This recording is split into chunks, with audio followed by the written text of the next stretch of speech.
નમસ્કાર મિત્રો, સ્વાગત છે તમારું આપણી આ યુટ્યુબ ચેનલમાં જેનું નામ છે ગુજરાતી જીકેની જમાવટ.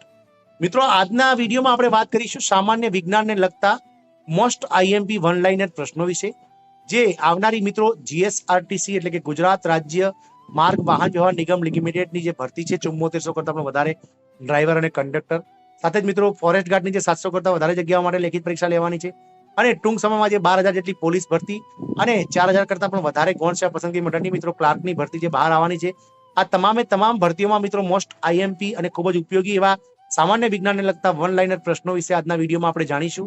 તો આ વિડીયોના અંત સુધી બન્યા રહેશો. અને જો તમે અમારી ચેનલમાં મિત્રો પહેલી વાર વિડીયો જોતા હોય અને ચેનલમાં નવા હોય તો અમારી ચેનલને સબસ્ક્રાઇબ કરી લેજો મિત્રો. સાથે જ બેલ આઇકોનને પણ દબાવી દેજો, જેથી કરીને અમારી ચેનલ પર મૂકવામાં આવતા વિવિધ ભરતીના નોટિફિકેશન, મિત્રો ભરતીને લગતા પરિણામો, પરિપત્રો, સરકારી નોકરીને લગતા મિત્રો પરિપત્રો, સરકારી જે કર્મચારીઓ છે તેને લગતા, પેન્શનને લગતા, મોંઘવારી ભથ્થાને લગતા અને મિત્રો વગેરે જેવા પરિપત્રો સાથે જનરલ નોલેજને લગતા વિડીયો તમને સરળતાથી અમારી ચેનલના મારફતે મળી જાય.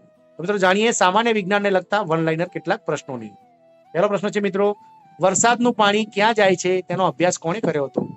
જવાબ આવશે મિત્રો વરાહ મિહિર દ્વારા જે છે તે વરસાદનું પાણી ક્યાં જાય છે તેનો અભ્યાસ કરવામાં આવ્યો હતો. બીજો પ્રશ્ન છે મિત્રો, આયોડિન ટસ્કોલાઇડ નામની દવા કયા રોગમાં વપરાય છે? જવાબ છે મિત્રો આયોડિન ટસ્કોલાઇડ નામની જે દવા છે તે પ્લેગ રોગમાં વપરાય છે. આગળનો પ્રશ્ન છે મિત્રો, આયોડિન ટસ્કોલાઇડ નામની દવા કોણે શોધી હતી? જવાબ આવશે મિત્રો આયોડિન ટસ્કોલાઇડ નામની જે દવા છે તે ગુજરાતના મિત્રો એક વૈજ્ઞાનિક જે કહી શકાય કેમિસ્ટ એવા ત્રિભુવનદાસ ગજ્જરે શોધી હતી, જેમણે ગુજરાતમાં સૌપ્રથમ કેમિકલ ફેક્ટરીની સ્થાપના કરી હતી અંકલેશ્વર ખાતે. બરાબર. આગળનો જવાબ છે મિત્રો, વલ્ક્રોની શોધ કોણે કરી હતી?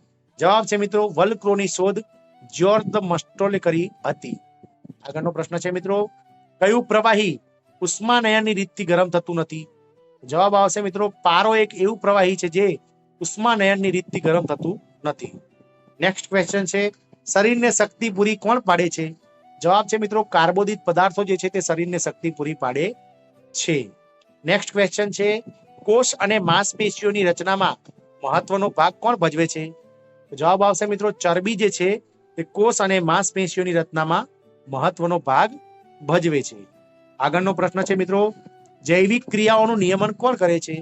જવાબ આવશે મિત્રો પ્રોટીન જે છે, એટલે કે પ્રોટીન જે છે તે જૈવિક ક્રિયાઓનું નિયમન કરે છે. આગળનો પ્રશ્ન છે મિત્રો, કયું ખનિજ ક્ષાર હિમોગ્લોબિનનું સંશ્લેષણ કરે છે? જવાબ છે મિત્રો લોહ તત્વ આયર્ન જે છે તે ખનિજ ક્ષાર હિમોગ્લોબિનનું સંશ્લેષણ કરે છે. હાડકાના ઘડતર માટે જરૂરી તત્વ કયું છે? તો પ્રશ્ન આગળનો છે મિત્રો, હાડકાના ઘડતર માટે ફોસ્ફરસ ખૂબ જ ઉપયોગી છે મિત્રો. જવાબ આવશે મિત્રો હાડકાના બંધારણ માટે જરૂરી તત્વ કયું છે?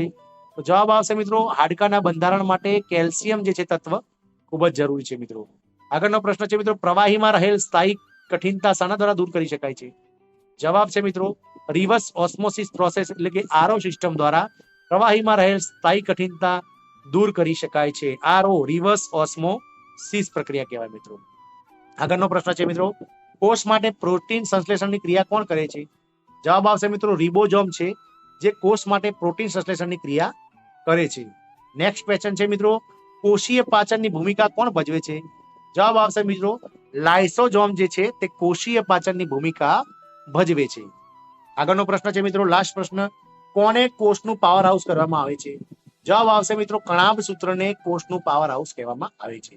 આમ મિત્રો સામાન્ય વિજ્ઞાનને લગતા જે આ પ્રશ્નો છે જે આજના વિડીયોમાં આપણે ચર્ચા કરી તે છેલ્લા 20 વર્ષના ઇતિહાસમાં જે પ્રશ્નપત્રો છે તેમાં અવારનવાર પ્રશ્નો આર્યા પૂછાઈ ચૂક્યા છે. બધા જ મોસ્ટ આઈએમપી પ્રશ્નો છે જે આવનારી લેખિત પરીક્ષાઓ GSRTC driver conductor, forest guard, સાથે જ મિત્રો જે પોલીસ કોન્સ્ટેબલ, ગુજરાત હાઈકોર્ટ અને બિન સચિવાલય ક્લાર્કની જે પરીક્ષાઓ આવવાની છે, આ તમામ ભરતીઓ માટે મિત્રો ચોક્કસ આ પ્રશ્નો ઉપયોગી નીવડશે.